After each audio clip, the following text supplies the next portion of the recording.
Friday the 13th of November 2020. I am Victoria Young, the Chairman of the Local Committee and the Divisional Member for Waverley Eastern Villages. Please note that the meeting is being webcast. In line with government guidance, this meeting will not be held in public for social distancing reasons, but we are allowed to hold the meeting remotely, and this meeting is available for public viewing. I would like to remind all participants that you have received rules around how this meeting will be run, and please abide by those.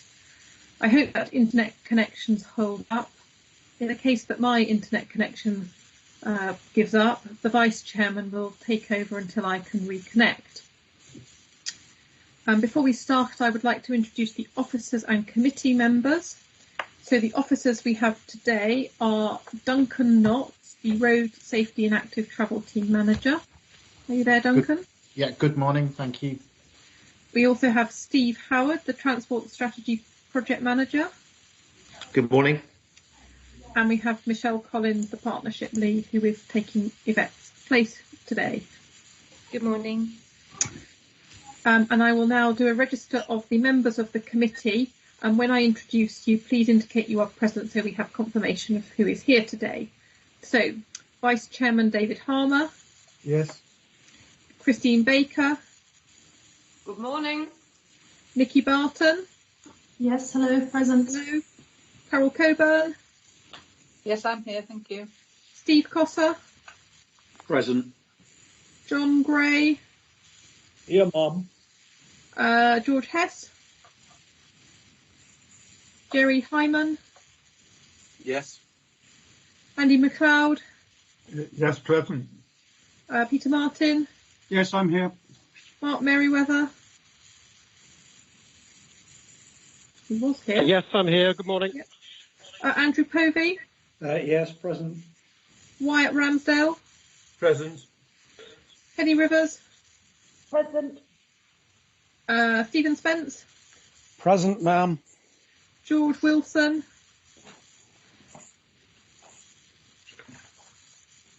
Okay, no George. In terms of voting on items at this meeting, at the end of the discussion on each item, I will ask committee members if they are in support of the recommendation. I will assume members are in support of the recommendations unless you indicate otherwise or have indicated on the chat function that you are not in support of the recommendation. There'll be plenty of time for you to do this. I'd like to advise all members to use the chat box to indicate at any point if you wish to speak, or use the raise your hand button, and it will be noted by the chairman or the committee manager that you wish to speak.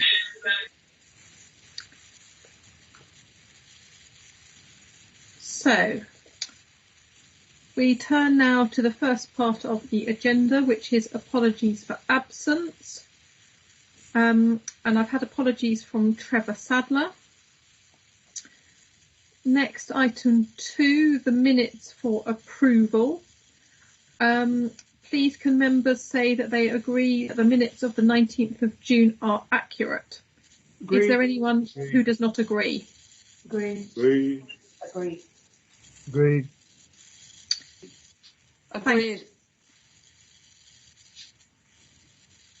Thank you. So I assume those are now agreed. Moving to item 3, declarations of interest.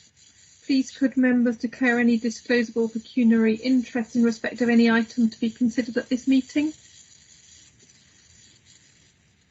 I'm not aware that anybody has anything. Okay, we'll move on. Item 4, Chairman's announcements. I just wanted to say that we are planning to hold a Waverley engagement event on Thursday the 26th of November. We're starting this sort of trial event to concentrate on the villages, mine and David's Waverley Eastern and Western villages, along with Hazelmere. So it'll be 6 to 7 p.m. on the 26th of November on Zoom.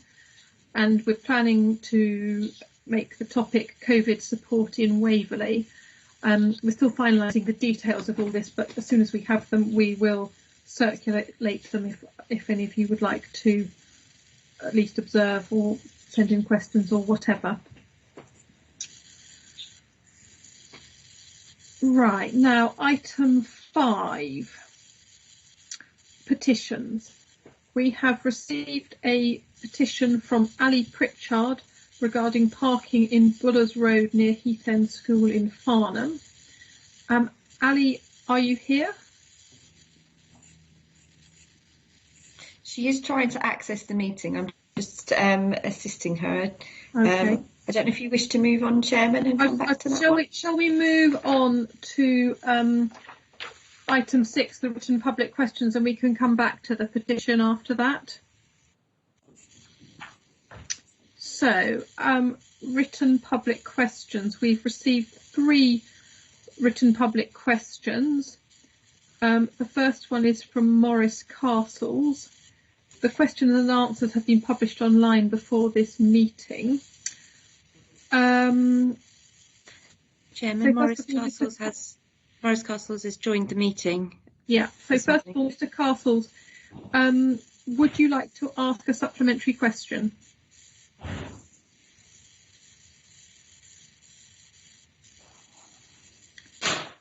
Mr. Castles, are you there? Are you able to unmute yourself? You don't have to ask a supplementary question, but I just want to be sure that you don't wish to. Victoria, this is Mark Merriweather. I think Mr. Castles has got a problem on the iPad. If you turn the screen sharing off so we can access the microphone button.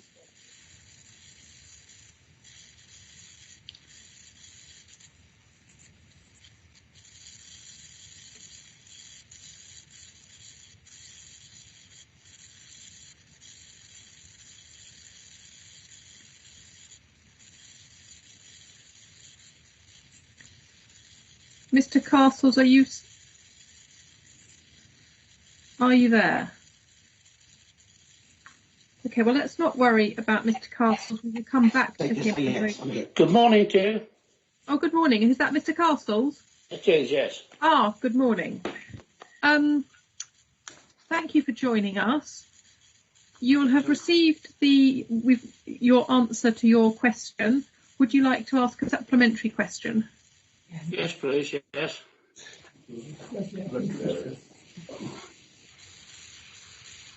Hello?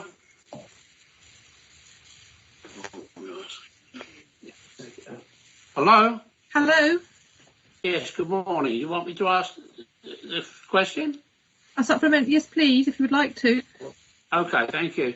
The question is, what steps will Surrey County Council take to ensure that residents are given adequate notice of gully cleaning operations in order to maximise the cleaners' accessibilities to the gullies?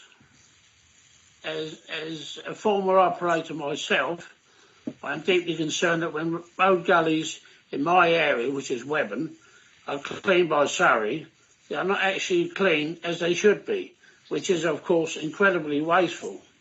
I understand that in many cases this is because access is prevented by parked cars. I believe that this could be remedied if residents are given the appropriate advance notice in an effective manner that a cleaning is due and that it happens at the appointed time. What steps will Surrey County Council take to ensure that accessible gullies are cleaned as they should be? I know that cleaning involves opening the gully grates and sucking out the accumulated debris. On inspection, several gullies in my area, or more than that, that have a cosmetic appearance of being cleaned, I have found no evidence that they've actually been opened as they should, and rather that the debris inside hasn't been touched. Right, Mr. Castles, thank you. That's the question you've just asked is the same question you asked as a written question, and the Surrey County Council Highways team has provided a written answer to you. Yeah. Have you seen that? I have. Do you wish to follow on from that? Because I think they've explained how they try to make sure cars are moved. Well, I've lived in this area for 16 years, I've taken a fair number of photographs regarding this problem, and I can show you, but I would like someone to come down and actually see what I'm actually saying. There's gullies there that have not. Mr. Castle, could you leave your contact details with Michelle Collins, the officer, and I will get one of the highways officers to get in touch with you directly. Oh, thank you very much. Yes, thank you. Right. Now, I believe second written question from Anne Corbyn and Daniel Leaves about parking restrictions in Badshot Lee Farnham. I believe Anne Corbyn is present. I am, thank you. Good morning. And I do have some additional questions to follow on from. I really appreciate that the parking enforcement occasionally come and ticket cars. There are a lot of rental properties here, and honestly, we go and ask people to move their cars, and the aggression is not worth it. It is not worth us risking our lives because people will park wherever they want. They come in, they park their vans where there's no restriction, and we all know that the speeding on Badshot Lee Road is also an issue. However, what will happen is we will continue spending money on this enforcement with no result, because you'll ticket someone, we ask them to move their car, they really don't care. A ticket a month is £30 for them to move somewhere where there's parking £3,000. They do not care about the ticketing. Can we not have an extended pathway like they do in Hampshire to prevent that parking? When I mentioned a ballard, maybe I wasn't quite succinct as I should have been. I don't mean a ballard on the footpath. I mean a ballard on the road, because there have been accidents there before, and there will be more. And as I said in my letter, I sometimes cannot actually go out. I am held, I am kidnapped by people who really don't care, parking where they want, and the visibility is so minimal. So my request is that it's looked at again. As I say, I appreciate the parking enforcement, but it's a waste of money. What needs to happen is a long-term solution. Thank you, Victoria. That's my addition. Thank you very much for that.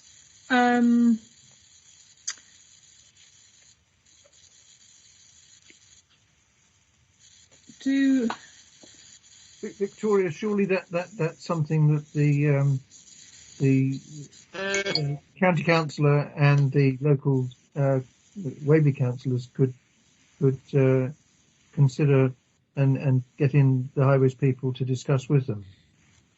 Yes. So I believe, is that Stephen Spence's division? Mr. Spence, is that your area? Yes, it is. So far, every time it's been raised, it's the issue of enforcement that we've been pointed at. And again, as Ms. Corbyn said, the enforcement isn't working. And I understand the difficulties for officers. It is a very difficult situation. If we could have an undertaking that highways are prepared to look at it with us, rather than just simply saying that we should keep getting on to Guildford with the enforcement, then I would appreciate that. Right, well, I think out of this meeting, it would be helpful if Frank Apicella on this call. Who is here from the highways team? And I know got Stuart copying. Surely it's Duncan, this one, isn't it? Oh. Well, Duncan's school safety, isn't he? Yeah. Jack Roberts is the parking enforcement, but that's what we're saying. We want to go beyond that, back to Frank or Adrian or whoever can assist. Right, I tell you, Michelle, please could you make a note of actions to come out of this meeting, to send a note, please, to Frank that we would like him to get in touch with Stephen Spence and Miss Corbyn and go and look at this area once again, please. Right, next question, Cliff Watts. Mr. Watts, are you with us? I don't believe he is.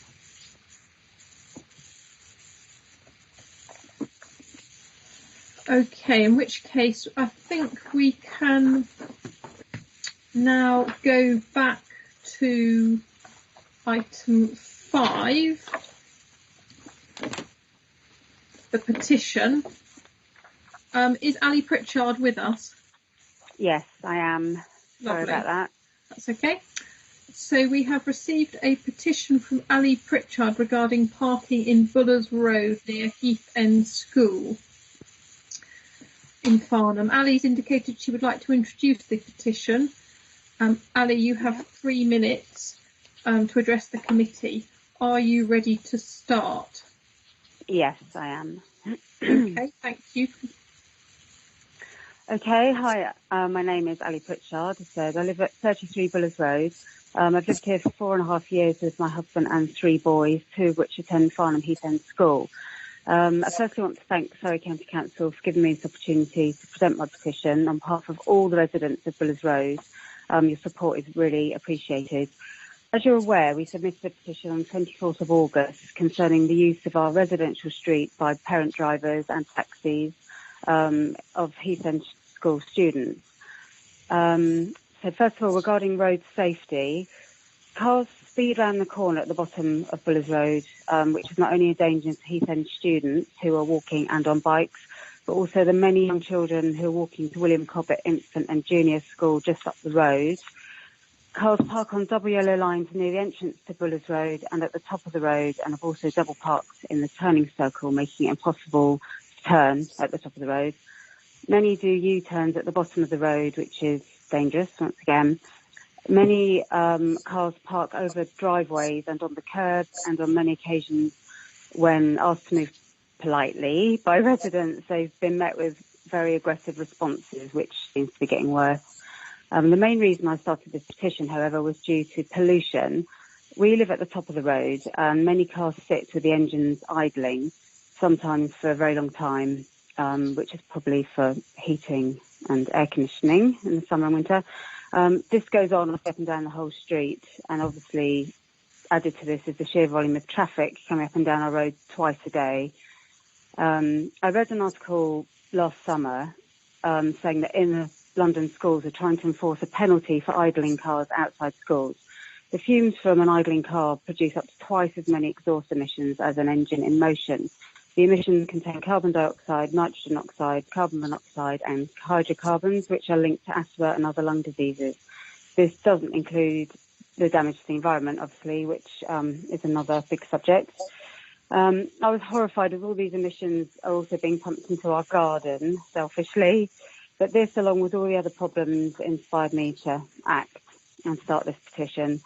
Having spoken to nearly all the residents of Bullers Road, I'm aware from those who've lived here for many years that all these issues have definitely become a lot worse in recent years. Some are resigned to the fact that nothing can be done. Some quite excited that there hopefully is a solution now. Having read the petition response report, we very much welcome the suggestion that we become the first pilot school street scheme outside London, as our road meets all the criteria mentioned. Please can we also request that the yellow lines and keep clear signs be repainted, because they're very faint now, and that a school clean air zone banner be positioned on the fence. I've seen that the RAC do these. I don't know what the cost is. This will also target the many delivery lorries and vans that sit and wait at the school gates throughout the day. Right outside Your my 3 house. minutes is up, so if you'd just like to wind up, please. Okay, yeah, I'm finished. And all the other traffic with the after-school clubs, etc. Can I suggest the time zones for the camera be 8:15 to 9:15 and 2:15 to 3:15?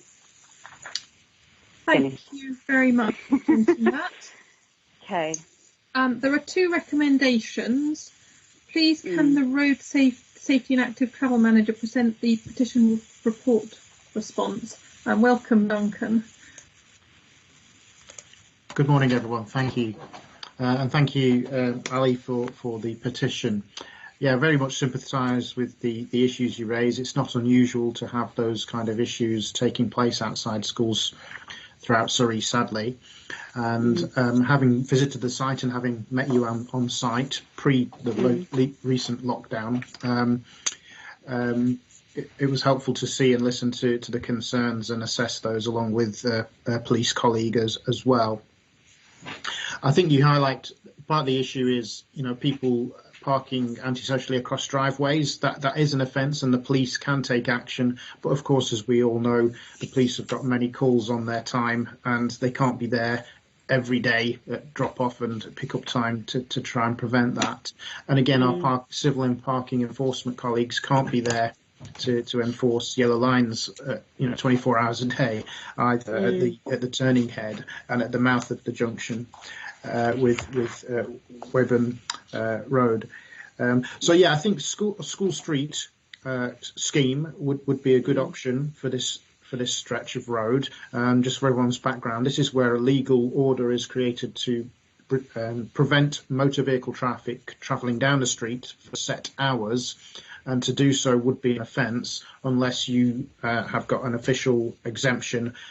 For example, if you're a resident who lives in the street, who has got legitimate access to their properties in the street, or if there's legitimate school associated traffic, minibuses or send transport, or post vans and things like that. So I think we'd like to try that. It does depend on a number of caveats, and that is the main one being is local authorities being given the enforcement powers outside of London to enforce moving traffic offences. And Grant Shapps has promised this, the Secretary of State for Transport, but we don't know when and if that's going to happen. But as soon as it does, we'll be looking to implement this as a pilot, as the first measure of its type in Surrey. And if it's successful, it could well be applied elsewhere at certain locations. I think some of the things we have to highlight to residents and members is that we would need to do consultation. I think it would be very sensible of all the residents on the street and put their views to the committee to then decide on whether to proceed or not, because it will be important for residents to understand that they will not be able to have any visitors or deliveries from Tesco or Amazon or John Lewis during those restricted times. So, there'll have to be an understanding that is the case. But one of the other caveats that we would probably look at in these cases is that what is the knock-on effect going to be for parking? Where will people park instead if they don't park on the road in question? And I think the good news at this location is there are alternative parking locations across the road at Webern Village Hall and the recreation ground just beyond that, and possibly further afield near a hockey facility as well. Will have to depend on who runs that. So I'd like to proceed with that and present the findings of our consultation to the committee at some point in the future. When that will be, I just don't know. Thank you very much, Duncan. Do members wish to ask any questions about this? Okay. In which case we'll move to the recommendation. I'd like members to agree each recommendation. First of all, that when central government gives local authorities outside of London the power to enforce school street road closures, then Buller's Road should become the first pilot of this type of scheme in Surrey. Is that agreed? Victoria, sorry, just before we agree that, Wyatt's got his hand up. Victoria, very sorry, but can I just check, is Fuller's Road an access route for children into the school? Duncan, could you help me? Yes, it's effectively a cul-de-sac at the end of which is the school. Okay, understood. Thank you very much. Right, so you've got on the screens in front of you the first recommendation. Is that agreed? Agreed. Thank you. And then the second recommendation, that the proposals for a school street would be subject to consultation with local residents and the school, and that the consultation results will be presented to the local committee when seeking the approval to proceed with advertising the legal order to create the school street. Is that agreed? Agreed. Right, thank you very much. I think that is agreed. Thank you. Right, we now move to written members' questions, item 7. You'll have seen the very lengthy question that we received from Councillor Hyman. Councillor Hyman, would you like to ask a supplementary question? But I would stress that this does need to be brief and a question, not a statement. Well, yes, I think I have to. The question itself is very brief and short. It's 3 lines at the beginning there. The justification. You can hear me, Madam Chairman? Okay. Okay, thank you. Yes. Thank you. Yes, the question isn't lengthy. The justification is the information which I have gathered together from speaking to a lot of residents and a lot of businesses and what the businessmen said. So I hope people have read it, because obviously I wouldn't want to read it through. That's not the idea. But I think I do have to say that the businesses and residents can only conclude that we're evading the facts now by proposing to carry on regardless. So that we've got a promise of full evaluation with clear and transparent outcomes when the businesses have had 2 months of suffering the outcomes. I know there have been other contributing factors, but everybody knows that this is a major problem in Farnham and that it can't be allowed to continue. It's killing the businesses, and they just want us to do the right thing for the people we serve, and they think they think that it doesn't matter what they say, no one listens. It makes no difference, and this is our opportunity to prove them wrong about that. So I think the question has to be what's up there. It's not been answered. And that's the problem. The question hasn't been answered. It said everything else. But the question is, does the committee accept the validity of the facts expressed by businesses and residents, as emboldened below? And the emboldened bits are easy enough to read, that we've got no choice is a false premise, that the system is not fit for purpose. It's not there meeting the purpose that it was there for. It's the cones and planters are everywhere except where they might be considered to be useful or necessary, and that the system's causing problems. So, in all reasonableness, do we agree that we must order that the Farnham COVID road measures are removed immediately, so that everybody can get to know Farnham's open for business over the next 2 weeks before lockdown ends, and they can have a good Christmas, everything else permitting, obviously. But that is the question. I think it's been avoided, and I hope this committee won't avoid it. So, Madam, if you can ask the committee whether they agree that we should have these, and I think what the businesses really want to know is who's going to take responsibility for this. Who do they blame for this? Because I don't think anyone's taking responsibility. So perhaps that's the question. Who's going to take responsibility if we as a committee are not going to order this? Who is it that's going to say, yep, they know better than all the businesses and the residents? Thank you very much, Chairman. Thank you, Mr. Hyman. And I do have some sympathy with the points you raised, because I've also noticed in Guildford, where they've narrowed the roads for COVID restrictions, it has had a very bad effect on the traffic, and I'm not sure that it is helpful for the businesses. However, I'm not directly involved in Farnham. Now, I note that I've got a number of people who would like to speak. So first of all, Mr. Spence. Thank you, Chair. And whilst I also have some sympathy,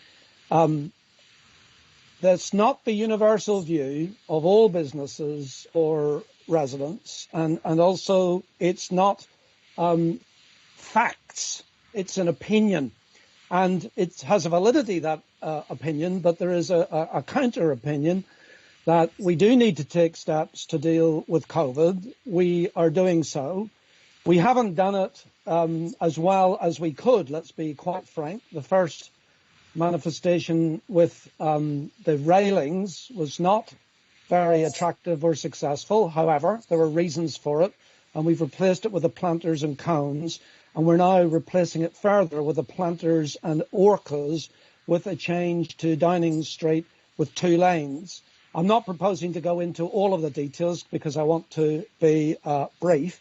I simply wish to say that I believe it is appropriate to continue with the COVID measures. They on their own have not contributed solely to some traffic disruption. We were unable to remove trucks from the centre, but trucks are being looked at. A report is being published, and that will greatly help if it comes up with some positive recommendations. And also there's been a number of roadworks, including a very unfortunate gas leak with emergency work. So there's been a few things that contribute to the traffic difficulty. So whilst I have sympathy with some of the points that Jerry makes, and certainly he is right, that views have been expressed by some traders and some residents of concerns, the Farnham board has looked at this very carefully and the infrastructure project, and on balance, we believe it's right to continue with the COVID measures, all be improved with the new orcas that are going in from Monday the 16th of November. So I don't support removing them, although I have sympathy for some of the points Jerry made. Thank you very much, Mr. Spence. Wyatt, you'd like to speak now.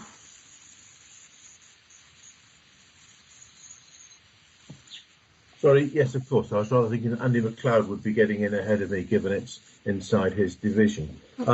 I must absolutely emphasise what Stephen's just said about how it is not all businesses and residents. Like Stephen, I've had people approach me about how they like it, especially coming from further field, feel much safer, and therefore they're using the businesses or the retail outlets in particular more. The statement that the congestion is all to do with the COVID measures is just plain wrong. It is generally caused by road repairs or works such as gas, such as water, that are happening very often slightly outside of the areas where the measures have been introduced, but that causes a backing up all the way through. Or indeed closures on the A31 that causes everybody to seek a bypass route through the centre of town. We had a local liaison forum on this very issue, on the issue of the businesses and their needs, and clearly many of them expressed that view that agrees with what Councillor Hyman's had to say. But generally accepted that we were trying our best to find a better way forward and create that better environment that we need in the town centre, and they agreed to allow us to try a number of changes. One is to do with the junction at the top of Downing Street, and others to see if we can open up the borough and whether other areas should have pedestrian safety areas. What we really need to do, and what the problem is for Farnham, is the through traffic, the through trucks. I mean, the pictures that were in the Herald only a week and a half ago of a long articulated lorry stuck at the bottom of Castle Street. That lorry, because it perhaps took the corner wrongly, but for other reasons, could not have got round that corner the way that driver was driving. We need to get those trucks out of the centre of town, on the M3, on the A3331, on the A31. Trucks of that size are not delivering to local houses. We need to get the speed of those roads down to 20 miles per hour in the town centre. We need to reclassify them not as main A roads, but as minor roads, so that they can be narrowed further. And then we better control enabling people who are just coming in to go shopping, to use the businesses, to be successful, and for everything else to go around the outside. That's what we have to be working on, not arguing whether the cones or the planters are enough or in the right places. Thank you, Madam Chairman. Thank you. Mr. McLeod. Yes, thanks, Madam Chairman. As Wyatt said, I do happen to be the divisional member, and I take obviously a close interest in this. Jerry said no one's taking responsibility. Responsibility for this situation lies very squarely with Surrey Highways, and Katie Stewart, who's the executive director, at my request has got personally involved in this issue and has responded herself to complaints from members of the public, and even Tim Oliver, the leader of the council, has got involved in the issue as well. So the issues of traffic in Farnham have been taken very seriously by Surrey right now. So they are taking responsibility. In terms of the issues that Jerry's referring to, The town council actually keeps a very close eye on what's happening. We've got a CCTV system going, and Ian Lynch, the town clerk, is looking at this almost every day, and Ian McCready, and they're broadly satisfied that the problems occurring in Central Farnham are caused by, as Wyatt said, most recently the flooding alleviation work on the A31 and the unfortunate gas leak in South Street, which happened at the same time, which did cause chaos in Central Farnham. But that would have caused exactly the same level of chaos, even if the COVID measures weren't actually present. And we do get problems when these things aren't occurring, but they're no different from the problems that normally occur in Farnham at busy times, you know, at the school run times and at the rush hour times. And as I say, this is being monitored by the town council. My partner councillor, if you like, from Moore Park, happens to be a retailer. She happens to have a shop in Downing Street. She speaks to all the local retailers, and she says approximately 50% of the people she speaks to are opposed to the scheme, 50% support it. And she talks to these people all the time. The main problem, in my opinion, that the COVID measures are causing is at the top of Downing Street, where the traffic used to go into a 3-lane section in the wide part of the borough. That's been restricted to a single lane, and that causes a lot of traffic congestion where the single lane from West Street meets the single lane coming out of Downing Street.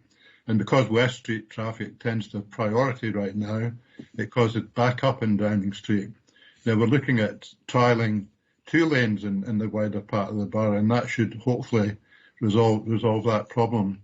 So I personally am satisfied that the right sort of thing is being done.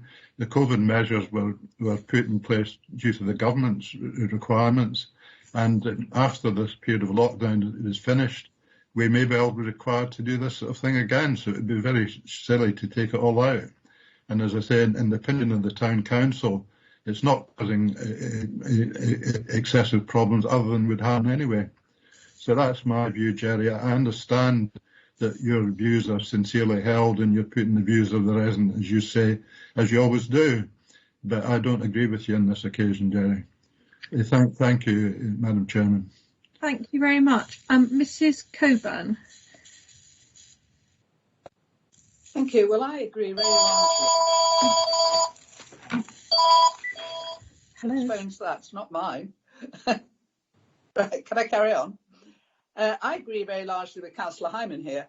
I don't actually want them just taken out wholeheartedly, but the Farnham Project Board seems to live in a different world from the one that I live in. Councillor MacLeod tells me that Farnham Town Council is perfectly happy with this. Nobody's asked me as a town councillor whether I'm happy as this, so I'm delighted that somebody is, but it's not Farnham Town Council. So I have, like everybody else, received masses of emails and phone calls on this. People are not happy. And I think to sweep it away, to say, well, in the future, we're going to deliver utopia, so you've got to put up with a bit of rubbish now, just doesn't really help the situation. At the moment, Farnham is dire.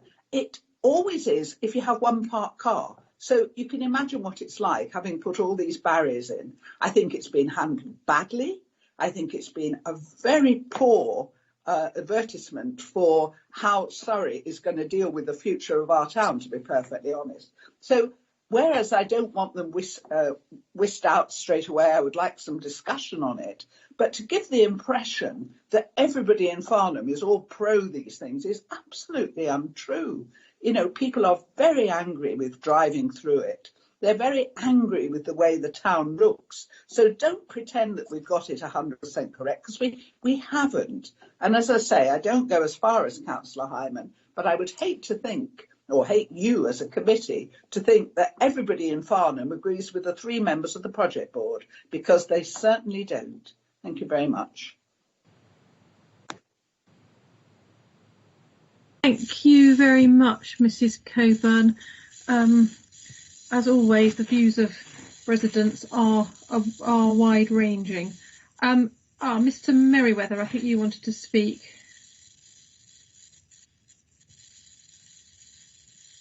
Mark, are you there? Your hand is up?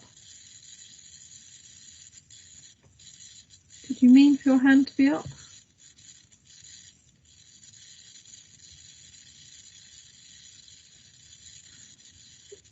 Okay, I can't get Mr. Harmer. Your handed up. Thank you. I can hardly hear you, David. Is everyone else got the same problem? It's not me. It's Mark.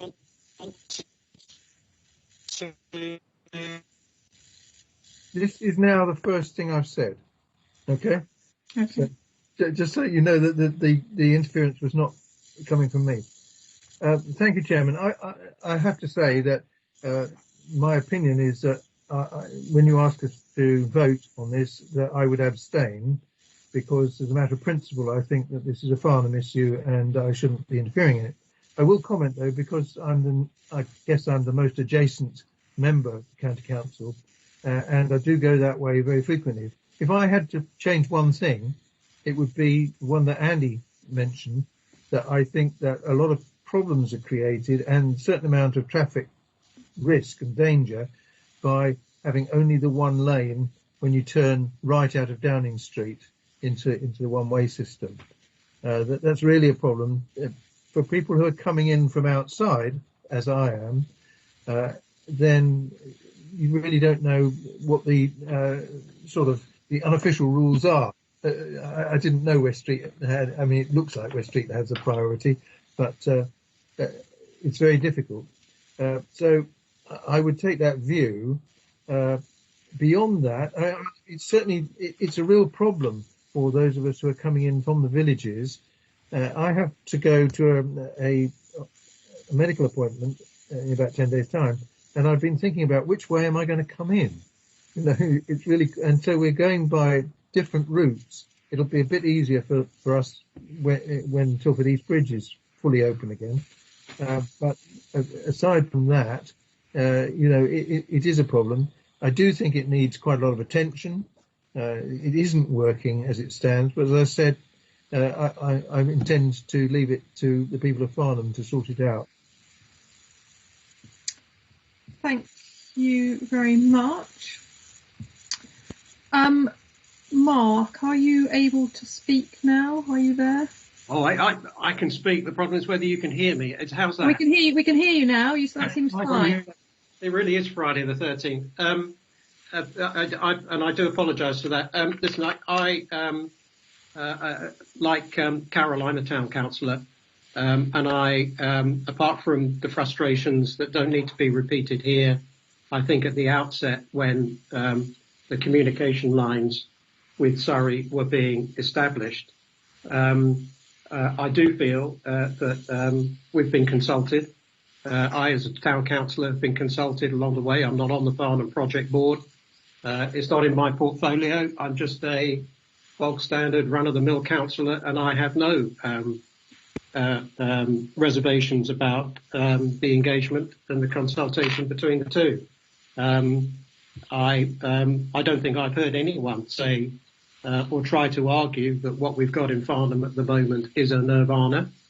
I am perfectly prepared to put up with some inconvenience driving through Farnham if it means that the pedestrians who are trying to use the shops are safer and feel safe. Yeah, it's not ideal, but in the time that we've had, we are in a pandemic. I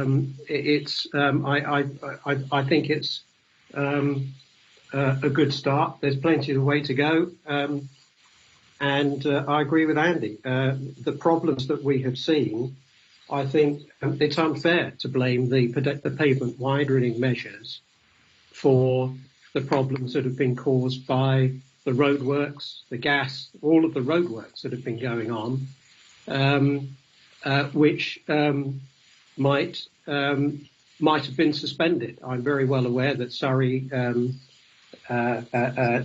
is being encouraged by the government to get roadworks done during the lockdown period, probably under the misapprehension that the streets are deserted and no one wants to go out, which is obviously quite the opposite of the case.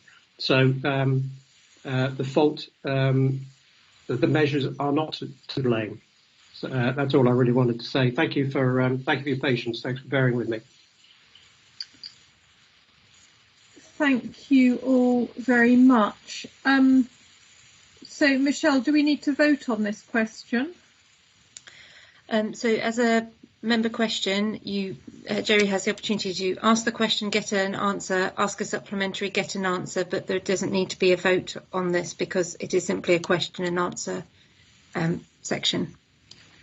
Okay, well, I think we've had a useful airing of the differing views of the traffic situation in Farnham and the complexities that it presents. In which case, I think I'd like now to move on, please, to item 8, electric vehicle charging points trial, which is a matter for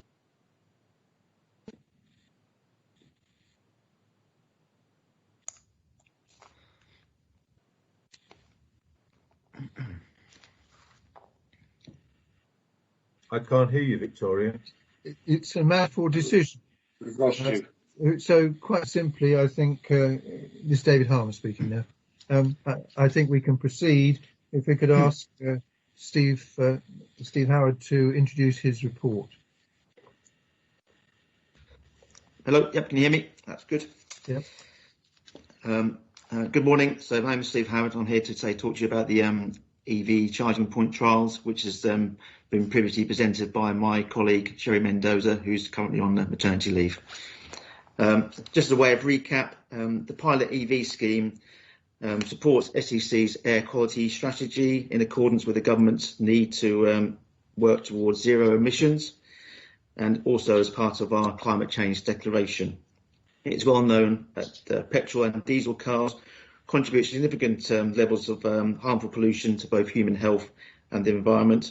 And as technology evolves, a transition towards electric vehicle fleets will assist to reduce some of those pollutants on that side. SCC has an important role to play in supporting the growth of electric vehicles, including how we look at policies, how we look at enabling charging infrastructure and leading by example. This trial in Waverley is part of a LEP funded scheme to support us in understanding how our policy can be implemented and understand some of the potential issues in potentially a county-wide rollout of EV infrastructure. This particular report, again, looks at EV infrastructure on highways. There's a separate work stream going on to look at how we can bring in EV charging into separate areas such as car park and other properties. I'll just share my screen. Do you want me to share the screen on a report or whatever? Do you want to move on? Yes, that'll be helpful.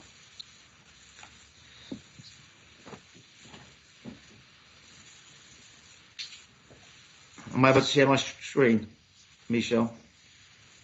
Please. Steve, the presentation is part of the pack, so if you want it to just move forward, just say okay, next slide. So as previously presented to the committee, we asked for your approval to go out to consult on the 9 sites proposed for EV charging, and that TRO consultation took place in October and finished on October the 30th. Of those 9 sites, we have received 50 digital objections, with 5 additional sent by post or logged in different methods received at Mero. And we've been very quickly going through those objections and responses and things to provide an update to the committee today. We've looked at those, we've grouped them by site and looked at various categories, looking at current provisions and permits. And we've also looked on Google's map to check sites on based on what people have said to us. And we then try to provide a response, and that response has been categorised as either being recommended to proceed and install the EV charging points, discount certain sites, or look at sites for further investigation or altering based on responses received. Can we go on to the next slide, please, Michelle? So here's the 9 sites that we're looking for. The top 3, so Summers Road in Godalming, Hale Road in Farnham, and Sisters Green in Hazelmere, we received actually no or just 1 single objection.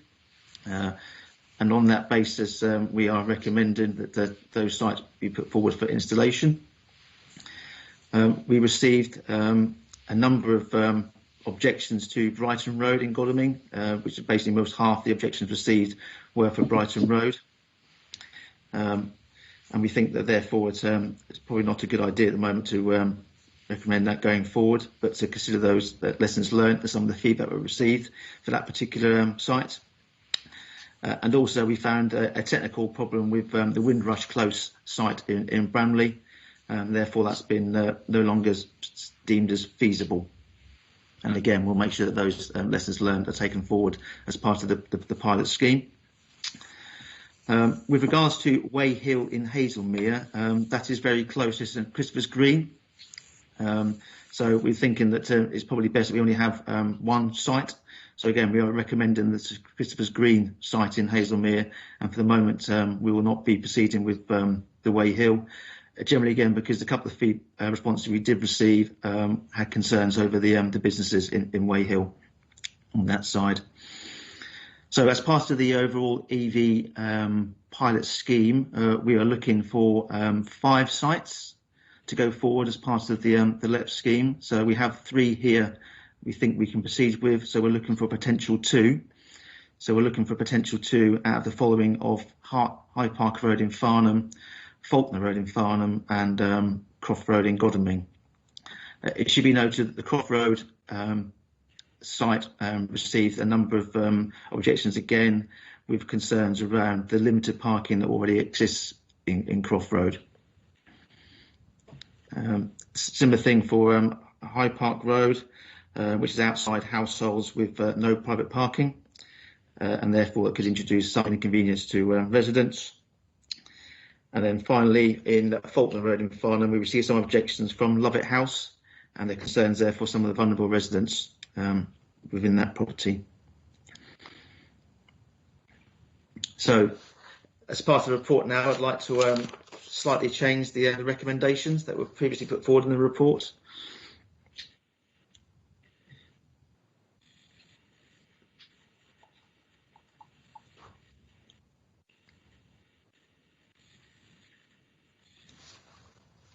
And can people see those? So therefore, we're asking the local committee to approve the installation of electric vehicle charging points in Sumbers Road, Hale Road, St Christopher's Green and Hazelmere. And then agree that, say, electric charging points be installed in 1 or 2 of the following: High Park Road, Croft Road or Faulkner Road. And these be done in line with delegated approval with myself and the chairman, vice chairman, and divisional members. Thirdly, to agree, say, no electric vehicle charging points in Way Hill or Windrush or Brighton Road. And then in relation to phase 2, we're looking at a potential rollout of phase 2 for an OLEV funding bid. Any sites not put forward through phase 1 may be considered, if appropriate, to go into to phase 2. So, any questions? Thank you, Steve. David, are you comfortable to chair this item at the current time? Oh, we've lost Victoria again, have we? We have, yeah. Okay. Yes, absolutely. Who would like to comment? I put my hand up. I'm not able whether you're able to see it. Okay. No, I wasn't actually. So, Peter, yes. Thank you for this. Well, I've got mine up as well, David. Who's that? Councillor Homer. David Homer, would you like me to run through the list of names, and we can go down the list of names? Call them in order, yes. Yeah. Okay. So in order that I've got on my system, Christine Baker. Okay, Christine. Thank you, David. I must say I am delighted that common sense has prevailed on the proposals to put these EVC points in the Brighton Road, and I'm not surprised that half the objections came about that particular location. However, I have to say that I have concerns about Croft Road. It is an area where parking is at a premium. I think it would be interesting to know what the local division divisional member had to say about including Croft Road. So I wait to hear with interest. Thank you. Andrew? Thank you, Chairman. I wanted to ask why sites were considered in Farnham, Godalming and Hazelmere and none in Cranley or Ewhurst. And in particular, if there's going to be a phase 2, whether that could incorporate Cranley and Ewhurst. Thank you. Andrew, just to help Steve, do you have a particular location in mind as your top choice? Not particularly, although Ewhurst has asked for 2 points, one at each end of the village, but they haven't yet identified specific sites. Steve, do you want to come back to that one? Yes. So again, as part of the trials, phase 1 trials is very much looking about where we can, and there's a LEP funder scheme. They're very keen to see where some of these points can help with local amenities and shops, bits and pieces and things, and also looking at residential employment as well. And some of these sites were put forward through residential quests in those areas, and we hadn't received any in your area at the time. However, as part of phase 2, we'll be then looking to provide only for residential areas to be looked at as part of the OLEV funding. And we will say, we'll be coming back to the local committee members and things for you to then potentially provide sites for us to consider as part of the phase 2 rollout effectively. And which is why we said we were looking for 5 sites as part of this scheme. We had originally 11, 2 got discounted for various technical reasons. We'll do the same thing. Those aren't put forward through this scheme could be put forward for phase 2, but we'll be asking for additional sites for members to go forward for residential roads. Steve, let me just come in on the back of what Andrew said. If we don't manage to agree 2 additional sites, because one of the options is to have 1, would you be prepared then to have a look at a site in Cranley? Because the other 3 main centres of population are already at least have 1 site. So yes, more than happy to look at that. Okay, Andrew, happy with that? Good. Jerry. Thank you, Vice Chairman. Yes, thanks, Steve, for a good presentation. I'd like to know, speaking to recommendation 1, or little 1, but it is I, in respect of Hale Road, what did the objectors say is my question on that issue, because what matters really is not how many people say things necessarily, but whether they're right or whether they're wrong about it. You know, it isn't. We shouldn't just take numbers, although numbers are important, obviously. But I'd like to know what was the objection there, because it's very near the hospital. That site is. I don't know. Perhaps you would just update us on, or remind us of, who was consulted and how. Was it just the local residents in that area, and if so, how far along the road? Or did we put leaflets on cars that park there, i.e. the actual users, to make sure we get at users? And then to look at the recommendation of delegating further sites. In terms of Faulkner Road, there were 3 and 9 objections from Lovett House, so we had 12 objections there altogether, which is a very high number by comparison to the others, other than the silly idea of Brighton Road. I'm just wondering, really, what whether we can tell us what is the reason there. Is it simply the pressure on parking? Because of course you've got it's an area where right next to the Art College it's extreme high pressure on parking. Was it clear in the consultation that that 2 charges means 4 bays, and were there build outs? Which sites are build outs not being proposed and which sites are they? And for Hyde Park Road, the other thing there, it's outside houses with no private parking, again, in big town centre, very, very high. I'm just worried that if we delegate powers, it'll come back, we're going to stick some, we'll just stick one in Hyde Park Road, lose a couple of bays, really annoy people. If it doesn't turn out to be used, that will have been able to park. So I absolutely support the idea that we can perhaps, how do we make sure as members that the decision on Hyde Park Road and Croft Road perhaps as well, that we can have some influence over that decision. I am concerned about the delegation. I would far rather that if people want them in Ewhurst and Cranley somewhere, that we wouldn't deny them those and instead put them somewhere where they're not wanted in this initial trial. Just to clarify the recommendation 4 for us as well. Thank you very much. Steve? There was a lot there. I want to go through it in points then. So we just received the one letter from Harrow, so I can forward on to you if I need to on that side. So the purpose is a trial, and if we can agree those 3 sites, that's the starting point on that side. And I think we said this on the slide. Each site we did propose 4 charging bays.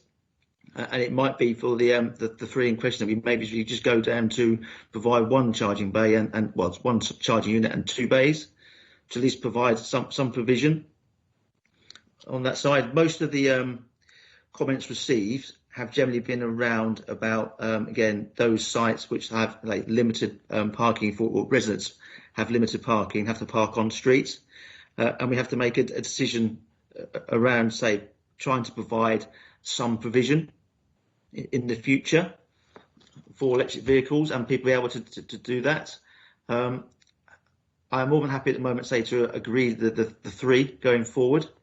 And we need to spend a bit more time, as the slide says, about going through some of the comments and understanding those. I think we can just go back to the slide, please, Michelle, with the comments on the one above.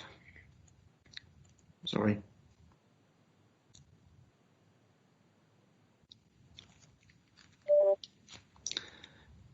Sorry, down one. So the recommendations are say that we go for these 3 who are here, but the remaining 3 are up for consideration. Say we need to provide more time. I'm not necessarily expecting a decision today. We need to probably go for those comments in a bit more detail.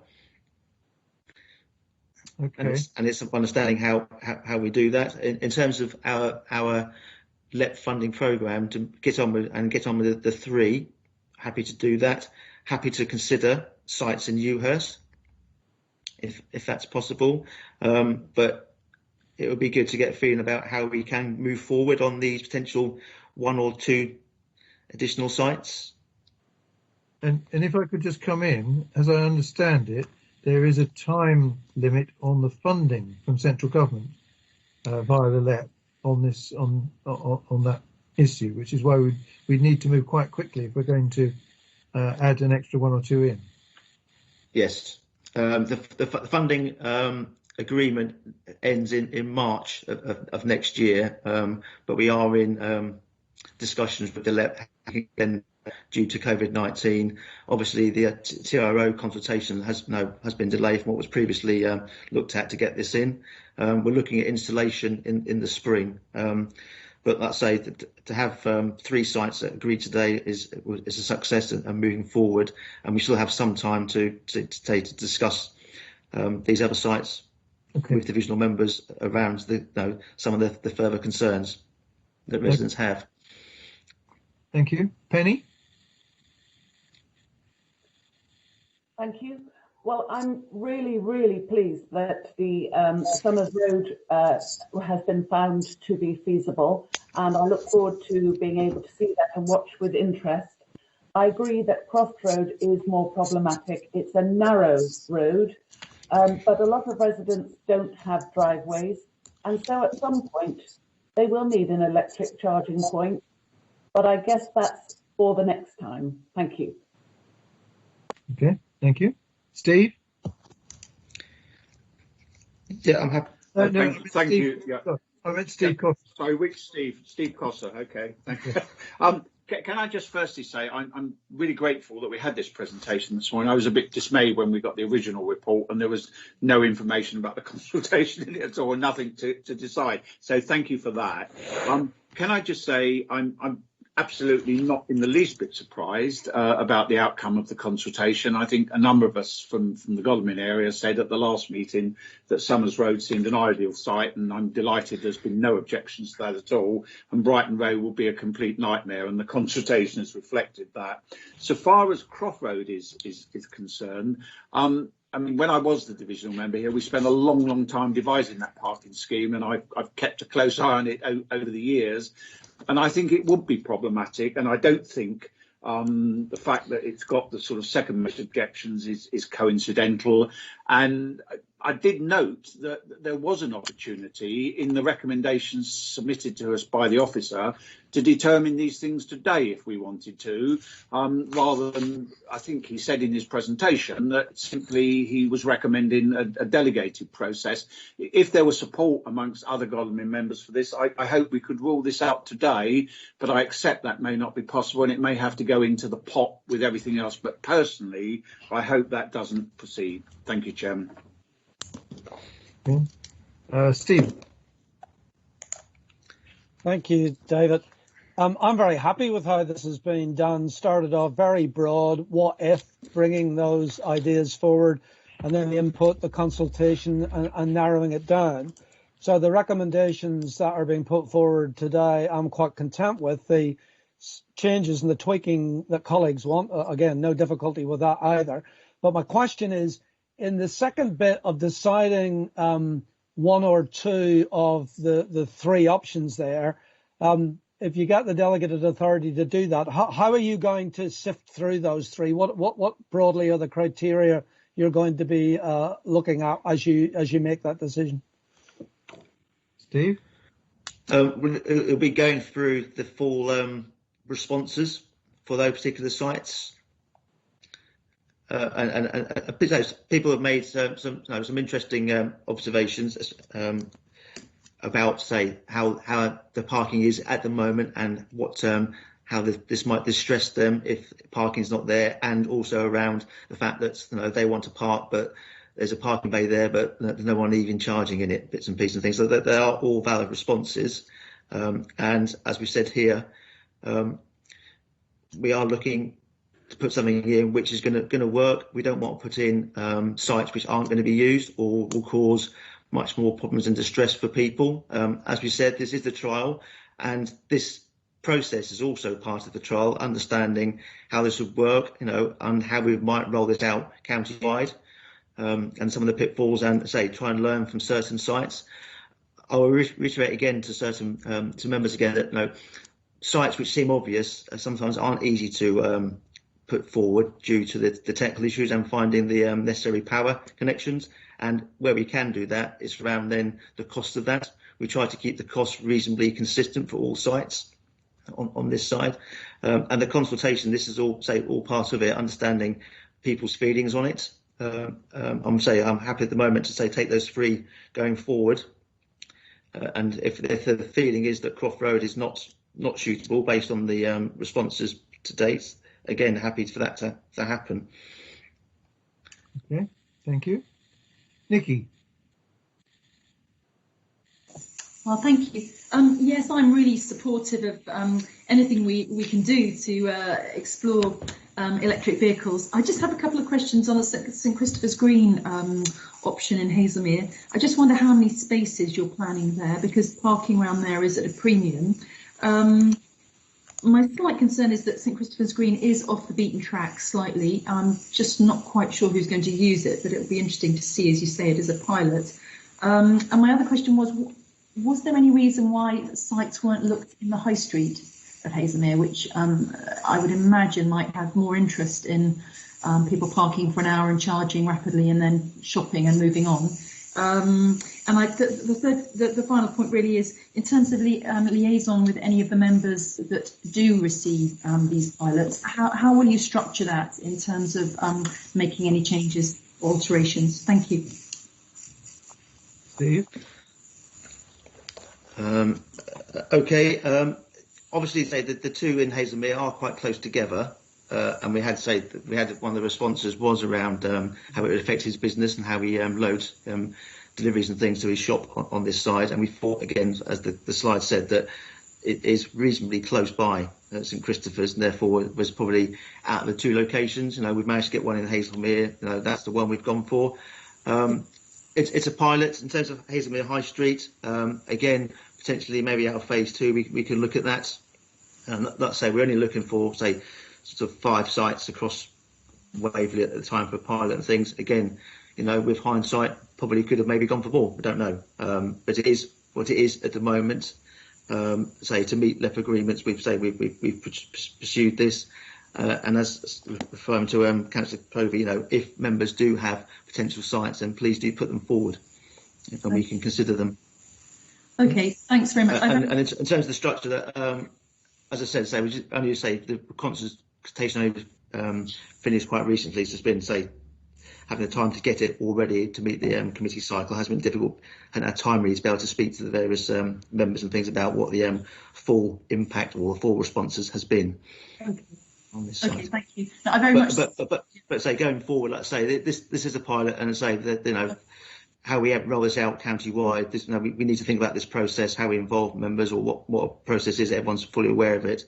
To make this as if we do decide to roll out county-wide, how we can do that without taking a lot of people's time up over sites and things. Just to follow up, it was interesting that you mentioned the fact that certain sites just aren't feasible in terms of power supply, which I totally appreciate. So I'm just wondering if it would be really useful to understand which parts of our communities you really couldn't consider, which we may look logically as being very obvious in terms of being sort of prime sites for this, but actually you had to rule out due to power supply issues. And I just wondered, do you have a map, or do you have any kind of way of us looking at areas of the town or our communities that are suitable, or others that are just no-go zones at the moment? Thank you. I'm afraid the simple answer to that is no. At the moment, so the site selection process is basically use local knowledge from parking teams and highway area officers, bits and pieces on potential suitable sites, looking at existing restrictions on this side, and then when we look at a site, we then have to go to the power companies to then get a view from them on it. And like I say, most of the sites that we've provided a threshold of around £8,000 per connection for these sites, bits and pieces. It may be going forward for a rollout. There may be some sites where it is well worth, it shows value for money for spending more additional costs. At the moment, say the pilots try to keep things fairly similar. The approach may be going forward, let's say, that there may be some key sites where it is the investment is worth it in upgrading the power connections. It's chicken and egg at the moment, I'm afraid. It's difficult. And going forward, that's what we need to know, really, to be able to roll things out county-wide. Maybe I'll take that offline with you, because I would like to look at something maybe more central in Hazelmere, but I think the principle's fantastic, and thanks for the presentation. Thank you. Well, Nikki, if we reach a point where we're still a couple short, you may want to make a suggestion. Yeah, thank you. Good idea. Thank you, David. Peter. Thank you, Chairman. I am very much in favour of the rollout of more, of some, indeed, electric vehicle charge points, and indeed we need to go a long, long way over the next few years. And of course, this is a pilot, and we need to understand it as such. I welcome the amended recommendations, which I will vote in favour of. I was very concerned with the original recommendations as you had them, in that we were not able to see the sites and the analysis of the consultation. So I'm glad to see that in the revision that you sent yesterday. As expected, the Brighton Road was never a goer, and a number of us spoke very strongly on that in the last 2 meetings that we considered this. And indeed, it's interesting to see the strength of opinion coming from the Brighton Road regarding the potential loss of parking, and parking it at such a premium in the Brighton Road.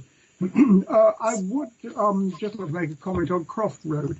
I differ to the remarks of Steve Cossa and to some extent those of Penny. I do use that road very frequently. It is a residents-only parking zone. There are always spaces available during the day, although it's extremely well used and pretty full in the evening. This pilot would be going out and would be for use during the day rather than at nights. And I see that the position is that you would reduce to one charge point.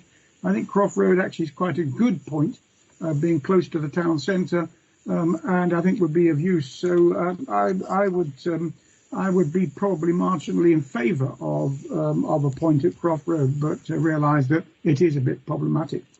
But thank you for the revised report, and I will be voting in favour. Thank you. Thank you, Peter. Why? If I can just come back. Yes, Steve. Again, in terms of the trial, having that strength of feeling has also been a valuable lesson learned in rolling that out. So although your concerns have been fully justified now, it is still good to have that as part of that consultation period, understand what some of those residence points were saying now, so they'll help us, guide us in terms of the policy and future application. So it hasn't been a complete waste of time, as it were. It's been a useful lesson learned, looking at the feedback. Thank you. Wyatt. Thank you, Chairman. Thank you, David. I think this is absolutely great, Steve. I was really supportive when your colleague Charlie was here with this. The questions I get about this are all about why don't we have EV points in place already by now? And I feel almost embarrassed answering, oh, well, we're going to do a trial. The cover in the local paper following the last time this came up was all positive. I'm very pleased to see that one of the Farnham sites is included in the first recommendation. And for my money, I'd like to see the other two Farnham sites included in that first recommendation. I'm not sure why we're delaying and why we couldn't decide now. Just a shame that Peter Martin came up and supported Croft Road, when I was rather hoping he might say no, and then it would be a slam dunk, as it were. The thing I would say to absolutely everybody, and the people that live on these roads in particular, is this is a trial. And at some stage, we're going to have more of these across all of Surrey, across Farnham, across Waverley, etc. And it's something we are all going to have to get used to. The good thing about Farnham sites is they're all simply adapting current parking spaces to EV charging points. So there's no road safety issues, no problem on the highways. And the two roads, Falconer without the U and Hyde Park Road, are, again, where there's plenty of parking and they're pretty quiet roads, so I don't see issues. I note that let constraint. I hope that's not going to be a problem. I do wish we were moving faster. Is there some way we can make a decision now? Peter, can you resolve your situation on Godalming? Andy and Steve, are you happy with me pushing for the Farnham sites? But if we can, let's agree them and get moving on this, please. Thank you, Steve. Okay. Andy.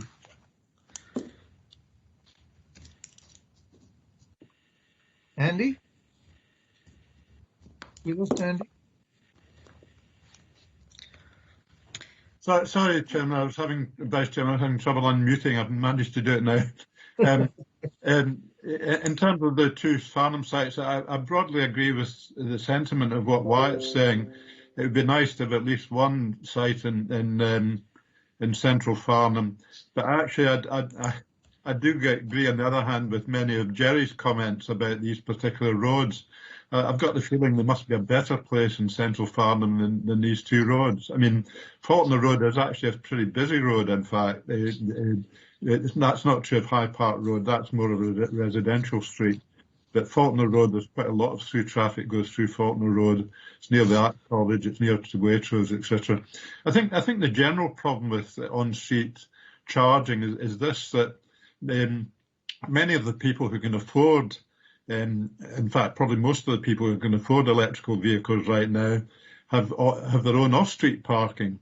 But until you can provide sufficient on-street parking for people who don't have off-street parking, how are you going to actually encourage people to buy by electric vehicles where they don't have off-street parking. But on the other hand, if you're in such a situation, could you rely on on-street parking to charge your vehicle? Because there's so few sites around that there's going to be demand. It's very much, as somebody said, a chicken and egg situation, in fact. It's very difficult. And in many ways, the best place to put charging points is in car parks. But of course, Surrey is not responsible for the car parks. That's the responsibility of Waverley. And Waverley are going to look to put off-street electric charging points in the car park. And that's actually the more suitable place for them, the railway station and the other car parks, rather than the on-street parking.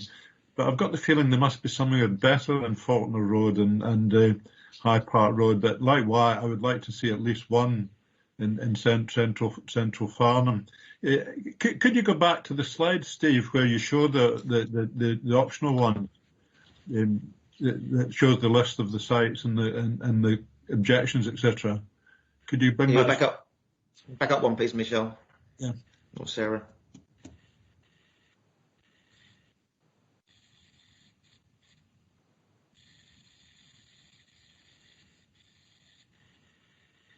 Hi, Michelle. Can you pick up sorry, page up? Could you take the slides back, please?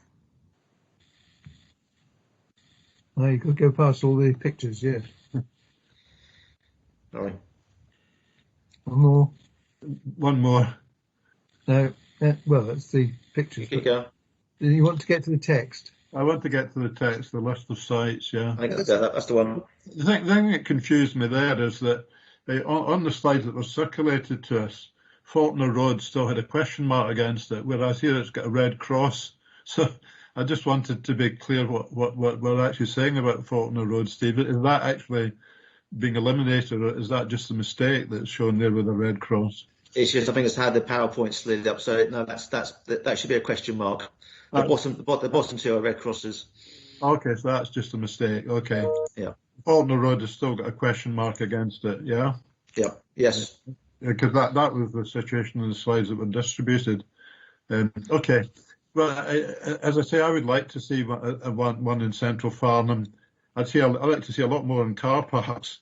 I don't think on-street ones are the answer right now, but it was definitely why it said should be trialling them because of this chicken and egg situation. But I've got the feeling there must be someone better than central Farnham, Steve. I'm sure the officers have looked around and tried to establish the best places to put them, but I think both these roads are a bit problematical, as Jerry says. But I would, as I say, I would like to see one. I don't know if we can decide today. If we had to decide to have one, I think it would probably have to be High Park Road, actually, even if it annoyed the residents, because I think Faulkner Road is not really all that suitable at all. But then we've got the highest number of objections to High Park Road, so it's not easy at all. Well, if it comes to it, you will be a party to making a decision as the local member for both. Okay. I don't know what to do then. Well, you've got a bit of time to think about it. Steve, as you said, it's a trial, Councillor McLeod, bits and pieces. As the next step says here now, we need to probably do a bit more thinking about it. Say there was a suggestion about the bay opposite. We can look at that again on this side. In terms of, say, Faulkner Road,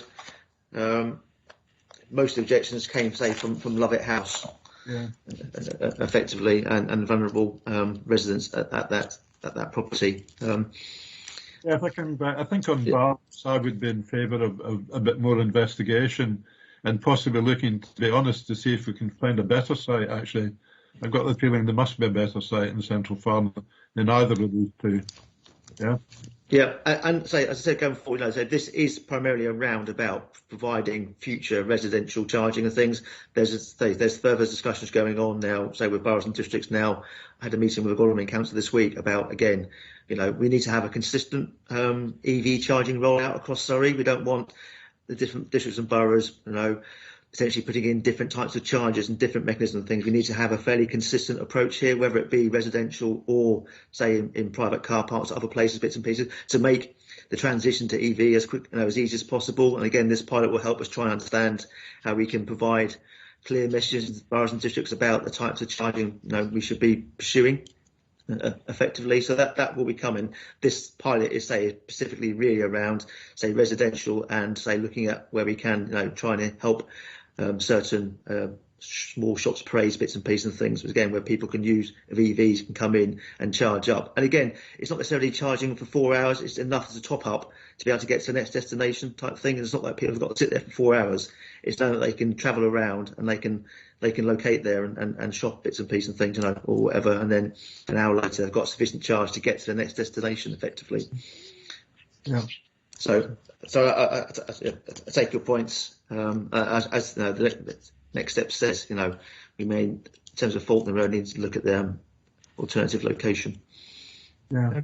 And before we go into round two, that is to say, people who had one go and indicating you want to have another go, I just want to stress that one of the objectives of this is to make sure, from our point of view in Surrey wide, that talking Waverley today, that we don't disadvantage the businesses in our commercial areas, getting people in from outside. People coming in from outside need to know that there are places where they can get their electric vehicle charged up.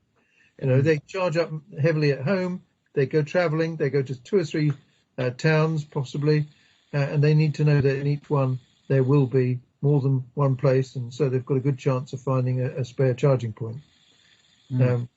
We forget that at our peril, commercially. Anyway. If I can just add to what you're saying, David, I totally agree with what you're saying, but I think the best place is the car parks, actually. We should be putting a lot of these charging points, but Surrey isn't necessarily involved with that, but maybe they should be. Well, no, they can't be, actually. I mean, except we can suggest to the boroughs. That's all. And I'm sure that Steve will be doing that sort of thing. But no, let's move on. Jerry. Okay. Chairman, Councillor Coburn had a chance to speak already. I think she did. No. Carol, have you not spoken yet on this? No, Vice Chairman, I haven't spoken on this. Okay, well, in that case, you get first go. Jerry's quite right. Thank you, Joe. Thank you, Councillor Hyman. Yes, very briefly. I mean, obviously, I'm very supportive as long as the residents are with us on this. Just going back to Andy's point about car parks and a better place to put them. When Surrey was doing the on-street, if you remember, parking, we had a great battle over the furniture, the street furniture that was acceptable in the conservation area to bring on-street parking that Surrey brought in. And the same thing applies in the car parks. Our car parks, the obvious ones, are within our conservation area. And I have been shown some horrific charging areas that really would be dreadful in Wagon Yard or even in the central car park. So if we are going to be looking at a wider rollout, and as you say, that's probably more for the borough than for the town, for the county. But whatever we do, we have to remember that, we do like our conservation areas to have a particular high level of furniture. So that does affect slightly where you would put these things. But I'm fully supportive of trying to get electric vehicle charging points in Farnham. I don't have a problem with that. As long as the residents are with us. It's like everything else in life. There's no point in having a consultation, discovering that the residents don't want it, and then doing it in any case, because that just destroys all faith in consultation. Thanks very much. Right. Okay, let's go back to Jerry now then. Well, that's very kind, thank you. And I absolutely agree with what Andy said. But actually, what I really wanted to do, I didn't realise I should have done it at the time, was come back, as Andy did on a couple of occasions, on the response that I had to my first attempt. Which and the issue there, I think, is a matter of process. I think I'm being told that I have to make a decision without knowing what the Hale Road objector said. And I don't think that's really on. Tell me later, I'll make a decision now and you can tell me later what that person said. Well, that's not listening to our residents, is it? So I'm not happy with that. I'd like to know now, please, if I might, what it was that person said, not necessarily word for word, but, it may be absolutely vital to the decision that we're about to make. And Andy's absolutely right. I'm with him 100% on what he said here. The Upper Hart car park, Baptist Church car park, any resident you know, they don't want to see the blurred, you know, the lines drawn between different organisations and the funding that's available. If we're talking about getting electric charging points in, put them where it makes sense, 50 yards or whatever it is from the Faulkner Road site there. We've got the Upper Hart car park and the Baptist Church car park. There's a kebab van up opposite, actually, just above Lower Hart car park, which, I mean, people might prefer it to be there than where it's suggested. I don't know that it makes a big difference, but I'm concerned that we've got recommendations here to delegate, where if we pass this on, all of a sudden everything that the residents say is just going to be ignored. I'd like to reiterate my question. Who did we consult? Did we consult users as well as residents? And how far? Just a general idea, so I've got a picture in mind. Are we being fair in what we've done here and in the people we're listening to? Has everybody really had a say? I want more electric charging points, loads of them, without taking away car parking. It's contradictory, but car parks, as Andy says, is the place to put them. A trial where you're happy, Summers Road, brilliant. Where people are all happy with it, brilliant. We've got to trial that. But do we have to upset people, mess things up? No, I don't think we do. No, but, you know, mixed feelings. Answers, please. What's Hale Road and who did we consult? Thanks. Okay, so I've got the letter from Hale Road now. Basically, it says, I wish to suggest that it's a totally unexcusable site for the above. I've lived on Hale Road for 30 years. Parking is a nightmare for those without driveways and it's getting worse. And to lose 2 spaces would add to the chaos. Apart from the residents, we have 3 student houses on the road and many of them have cars. We also have the problem of workers parking and walking into town, as well as users of the gym by the fire station. Parking is a huge problem for residents and this will exacerbate the situation. Hale Road is an extremely busy road and it's often one long traffic jam when the town centre is gridlocked, which it is quite frequently. To have what is the equivalent of 2 petrol pumps for people to pull into at leisure to fill up would be folly. I fully understand the need for charging bays, but not on a main road. Might I suggest this area consider the Guildford Road trading estate, adjacent to the Territorial Army Depot, or even better, a couple of bays in the Petzar home area. I've never seen this car park full. Another good candidate would be car parks on the riverside near the tennis courts. This is never full. I believe there are plenty of suitable places for Farnham for charging bays, but not Hale Road. And that is from Mr. Christopher Reeks. And if Mr. Reeks, if Mr. Reeks understood it's 4 parking bays, not 2, he would be twice as gone spare, would he? He'd be presumably, because obviously he's only thought it was 2 parking spaces. So have people understood that elsewhere? Would there be another question? But sorry, Chairman, I can't ask every question. Yeah. So in terms of consultation, it follows our normal TRO consultation. So the posters are put up in the specific locations where they are. Information cards pointing people to the consultation and the website to do their responses was posted around to properties nearby those parking areas. There's always a grey area about how far you go to consult on these things. We were trying to look at those people who are most directly affected by the parking. So it's going to be the residents who are generally parking in that street. How far do we go? It's not, you know, we kept it reasonably succinct, but again, those people who are likely to be using those parking areas effectively on that side. And that's what we normally do for other parking restrictions. Follow the same process on this side. As part of the website, there was the frequently asked questions, which are available as well, plus other information on the EV sites. Right. So in terms of Mr. Reeks,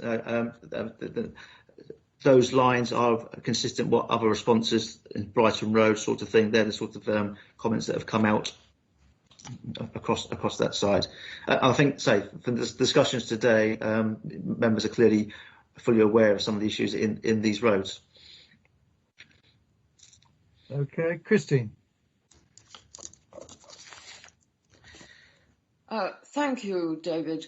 I'm interested in going back to other constraints apart from concerns people have about reduction in parking spaces, and that is particularly the question of the power supply. which seems to be eliminating the possibility of using some very obvious sites for this pilot. I do realise that that cost will be a consideration, but I think that if we're being asked to look at the sites put forward, we should also have known just which areas were going to be excluded when they were pretty obvious. I'm looking now at basically the electricity, and my understanding is that the electric circuits that supply the lamp posts now carry spare capacity, and that is what we will be able to use to power up these charging points.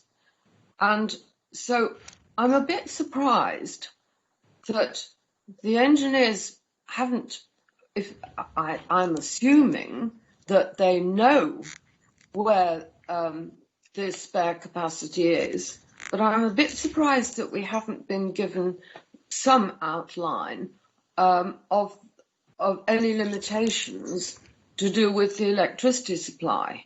So I think if we'd got on with all this a bit earlier, we might actually have got further down the road of knowing which sites are constrained by the electricity supply. I don't think it would have been too difficult to have actually given us some indication. So I'd really like comments on that, please.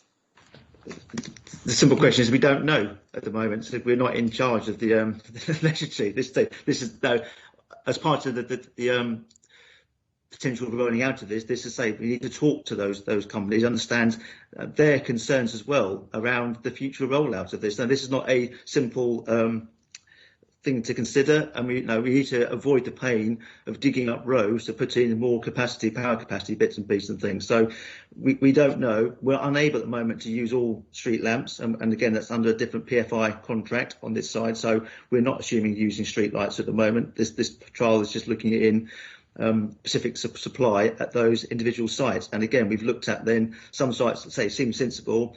And in order to get the power there, we'd have to cross the road, bits and pieces and things, cause a lot more disruption on this side, and it becomes extremely costly. And this is to say, again, one of the lessons learned, there's not going to be probably a uniform cost per installation at the moment. We'll try and keep things down to a reasonable, and again, it comes down to value of money appraisal, doesn't it? But at the moment, these schemes here, we've looked at a threshold which I think is acceptable and achievable to find these sites. And this is going to be part of the overall mix.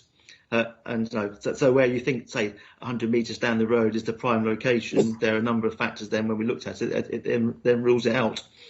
And we don't know because it's all underground. And even when we do dig it up, there's no guarantee sometimes. Again, we know with working utilities how accurate some of their mapping is. So this is not a straightforward rollout on this site, and this is one of the things that we're finding now. What was a good site had to be discounted again because of basically, the electrical costs or of moving it and trying to coordinate that would cause quite a bit of disruption in the first place. Well, if I may come back on that, shouldn't we? You mentioned talks with the electricity supply companies. Shouldn't we have embarked on that already? And shouldn't we have a plan in place established with the supply companies? Yes, and going forward, that's what's going to have to say. One of the things here now is we're moving slightly off piece bit now. Is that how we potentially roll this out? What is the level of number of charging points that we will need? And there's going to be I suspect a tipping point at the moment. We're not quite there yet, but again, the government made it quite clear there'll be a reduction in petrol and diesel vehicles, bits and pieces and things. The fleet at some point will become electric or other fuels effectively on this side. It's understanding what that projection might be, what we can do, and how we can do it, and how we need to work with partners. Would we run this out from a Surrey County Council point of view? Would we then look at potential partners, someone else running for on our behalf on this side? They say this is a very large project to undertake, and this is why we're doing the pilot at the moment, to get some of these answers, or help us understand some of these issues going forward. So this is where we are at the moment. And as you say, we are looking for sites. Some of these sites have been put forward by residents. Some of these sites have been put forward by, say, parking team, and looking at existing restrictions at the moment as the way we do it. But going forward, I suspect the rollout will be very different, and our site selection process will change as we move forward. So, if I just may add to that. Christine, I'm just going to make a point which I think people should understand. That when Steve says that the plans of the electricity companies showing where the circuits are is not necessarily reliable, I lost 3 contractors because the local electricity company provided incorrect maps, and they said perfectly safe to dig there. They dig down, boom, that's another guy gone. 3 separate sites that happened. So I've always been very sensitive to assuming that you can just work straight from the plans. Make the electricity companies do that work for you. And yeah, of course, it would have been great if we'd started 5 years earlier, but who would have thought we were going to have electric cars all over the place 5 years ago? I mean, it's not Steve's fault. From a council point of view now, we're taking this very seriously, and we have to get this rollout going, and this is part of that now. And we need to work very quickly now, understand those trajectories. There has been an uptake of EV users in the county. We have started to get a significant amount of requests now from residents across the county now about providing charging for that thing. So it's coming, as you say. In hindsight, we could have started this earlier. This pilot has already provided quite a few lessons learned, which are being fed back. And we'll consider that as part of, a future wider rollout. Thank you. And working with electricity companies will be very much at the forefront of that, because they're the ones who've got to deliver it, and they need to know as well, because they need to work out for their future plans as well where the potential new areas might be and where they are short of. They are doing that work. Okay. Christine, we're moving now to decision. But there are 2 more speakers who wanted to come in. I think we should let them come in a second go. Peter. Thank you. Yes, in response to Wyatt, I'm in favour of the recommendations as they are now. The only point that I would make, going back to Croft Road, is that there is an assumption that you've made, Chairman, that everybody has charging points at home. They've got driveways and they don't have a problem. With a place like Croft Road, many of the houses don't have drives, they don't have access. And they can't trail electric leads across pavements to their cars, and so charging points in such places are the right thing to be considering. Croft Road is just one of those.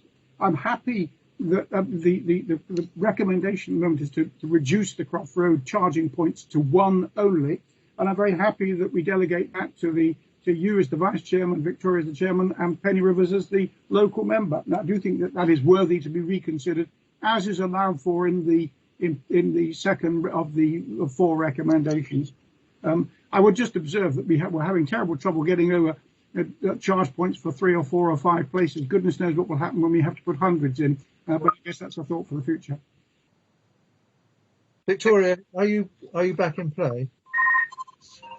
No, all I was wishing to say was I think we've had a long discussion on this, and could we perhaps move to a decision? Well, why don't you take over again? Okay. Thank you, Pete. Thank you, David, very much. And what's my computer does have a life of its own. So I would like to move to the recommendations, which are as on the screen. So first, I'll take them individually. First of all, to approve the installation of electric vehicle charging points in Summers Road, Godalming, Hale Road, Farnham and St Christopher's Green, Hazelmere, in line with the proposal set out in the consultation. Is that agreed? Agreed. Agreed. Can we have an alternative recommendation for just 1 point in Hale Road on the basis that we didn't know?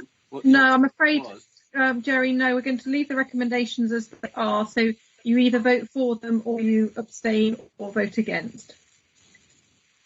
So may I ask, I've had a lot of agreed. Who is abstaining? Nobody?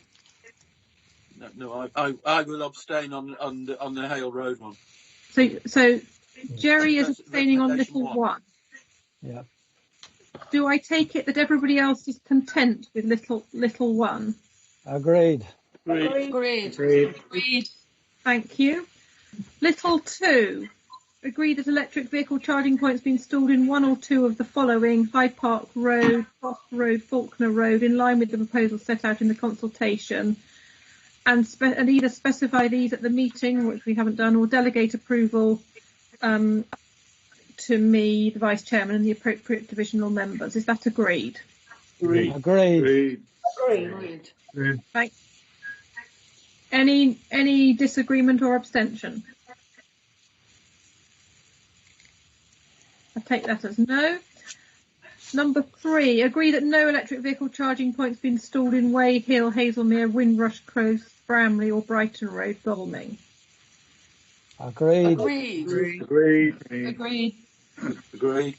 And in relation to potential phase 2 trial, where a decision needs to be made prior to the next meeting, that the Transport Strategy Project Manager be delegated to approve any future sites required in line with the recommendations of the Chairman, Vice Chairman and appropriate divisional members. Agreed. Abstain. Jerry abstain on that. So Jerry abstains on that. Anyone else against or abstaining? Please make yourself known. Okay, so that is, we note the abstention of Jerry Hyman on little 1 and little 4, and apart from that, unanimously agreed. Thank you very much. Now, item 9. And thank you, Steve. Yes, thank you, Steve, very much. Thank you. Local committee decision tracker. This is a standing item to review any outstanding committee decisions. Are there any comments?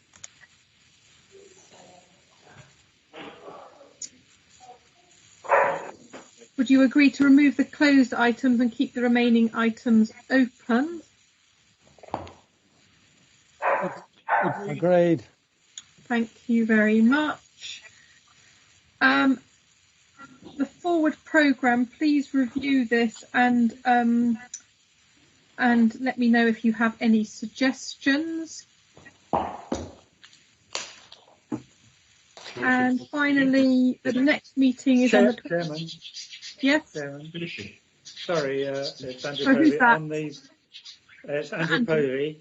Yes. Yeah, on the forward programme. I'm sorry, I haven't got it in front of me. I don't know whether it can be put up on the screen, but I can't remember whether there was an item on highways in terms of reviewing where we got to for this year's expenditure that we have, where we make our own decisions on expenditure, and also, the progress on those sort of, if I call them mini projects that we use our expenditure for. Andrew, I've noted your views on this, and I'm not unsympathetic, and I will certainly ask Frank to come to the next meeting with a sort of an update on where we are on our mini projects and the way forward for next year. Thank you. Yeah, that's all. Next meeting is the 26th of March at 10 a.m. I hope it might be possible to have it in the council chamber at Godalming. Otherwise, we'll be back on Teams. You said 26th, Madam Chairman. Sorry, I think you said 26th of March, did you? I did say the 26th of March, which is the date on my chairman's notes, but I noticed correctly that the slide says the 13th of March. And the 13th of March cannot be a Friday because this year's 13th of March was a Friday and we had a meeting then. So no, 13th of March is a Saturday. Yeah. It is the 26th of March. It is the 26th of March. Notifications have been sent out in my diary.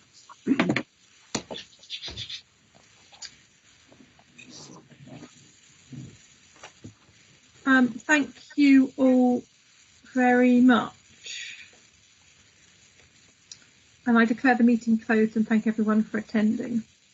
Thank you, Victoria. Thank you. Thank you. Bye-bye, everyone. Thank you.